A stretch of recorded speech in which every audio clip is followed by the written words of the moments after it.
Okay, so you're going to notice that I added some eyebrows here to show hair. Here's what you're going to do. I have scored, I created 2 coils. I slipped your eyebrows on. Now, eyebrows, the hair goes in a very specific direction. We've talked about this before.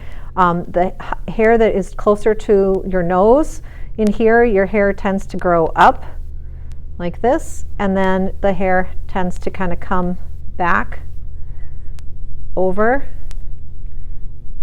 and then down. So I scored and slipped this, but because I'm also doing this texturizing, I'm also kind of pressing that clay into the base clay, your slab of clay, to keep it attached.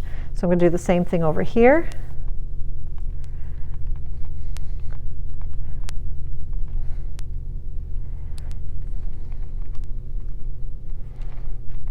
Kind of hard to try and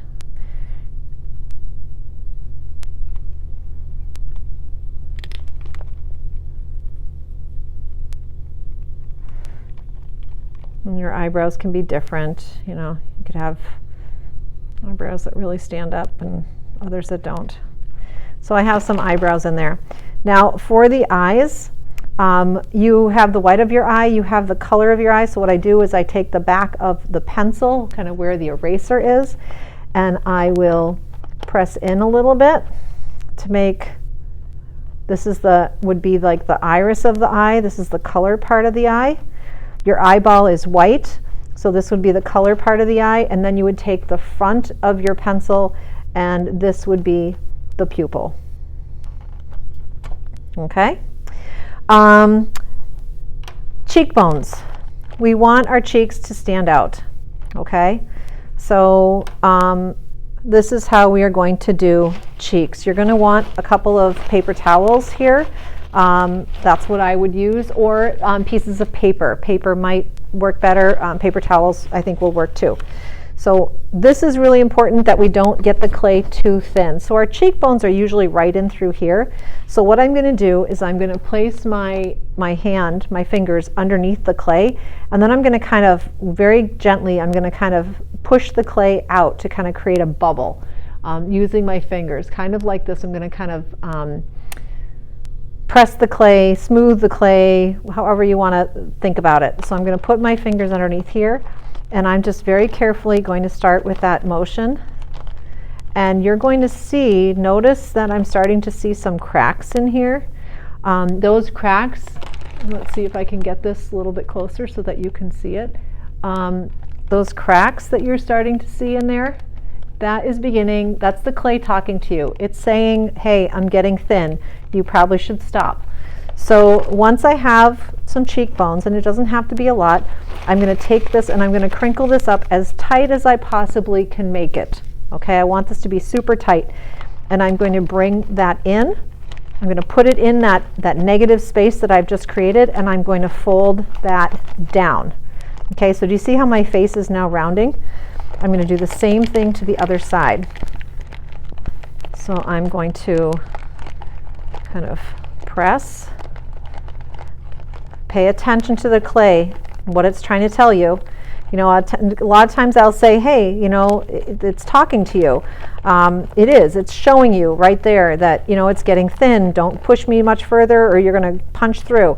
It's harder to fix something like that than it is to just pay attention and stop and know when to stop. So I'm going to again take a piece of paper towel. I'm going to take a fresh piece that's dry. This one's a little bit damp. I don't want to use that. And I'm going to crumple that up nice and tight, nice and really tight. I'm going to stick that in there, and then I'm going to fold over. Okay. So now that I have my face, this is kind of scary, isn't he? Oh my goodness. Okay, so he's pretty scary. So a couple different things. You can, if you wanted, let's say your guy has horns, you could take this, and I can, because this is kind of, you'll notice that when you stretch the clay, you end up with like these points here.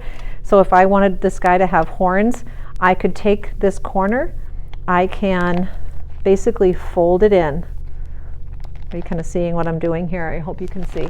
So if I turn this over, do you see I'm taking that corner, I'm kind of folding it in, and I'm just going to kind of press it together. I can then make a point, and now my creature has, or my creature, my person, whatever, my face has horns if I want it to have horns. I'm not going to do that because I think that's a little too creepy, but I've had students do that as well if they want to do horns. So if you don't want to do horns and you just want this to kind of, you could go in and, lots of different things. I could go in again with a coil, and let's say I want to add, some type of a mustache. Maybe he's got a mustache here. I can slip, and then go in and texturize that just like I did with the eyebrows. So there's a lot of different things you can do. Once you are completely done, and you can also, you can also go ahead if you choose to. I forgot about this. We're looking at, some of you might be going, where are the ears? Again, I can kind of roll the clay, press it down, create that ear, maybe tap it on the table a little bit to create that flat surface. That ear might be too big, it might be just right, and so maybe you would score and slip this to keep that where you want it. When you are done, when your face is finished and you are ready to kind of frame it, what you're going to do, when I say frame it, that means we're going to be cutting off this extra clay. So what I might do is I might take my finger and I might literally just kind of draw. I don't know, you can probably, hopefully you can see this, how I'm just taking my finger and I'm kind of just planning where that cut is going to go, okay? So see, planning where that cut's going to go. And then I'm going to be able to take this and use the little plastic knife that you have in your toolbox, and you can cut the clay.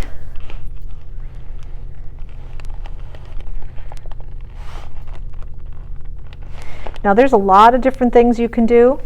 You can add hair with an outside objects. So really we're just dealing with the face right now. You want to be thinking about how are you going to add hair. So let's say I wanted to add, now you have to start thinking about how you're going to add your extras, if you have any extras you're going to add. If it's done and you want to add your ears, not sure where I did with my ear, here it is. If I want to add an ear here and I want to add ear on the other side, and then I wanted to do earrings, I can take my pencil and I can poke through,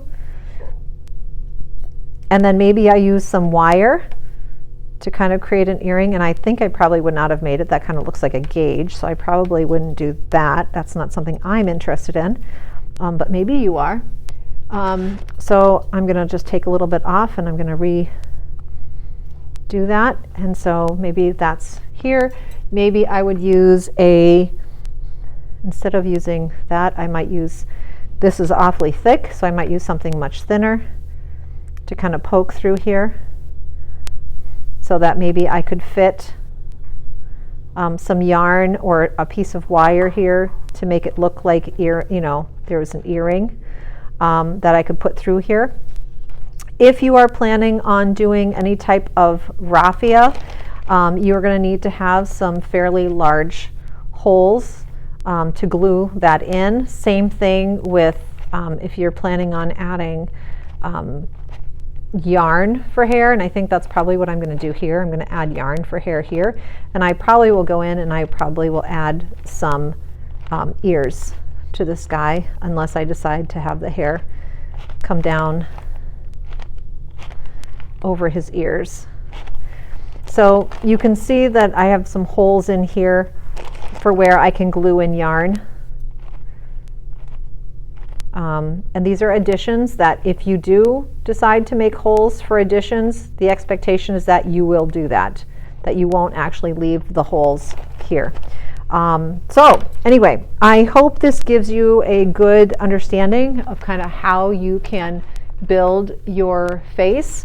Sorry, I made something that looks a little scary. I should have made something that was a little joyful and not as scary. Just kind of came out that way. But anyway, so that is how you're going to be working on building your face. I do need to talk about how you're going to store. So that will be the next step because you will not do this all in one day.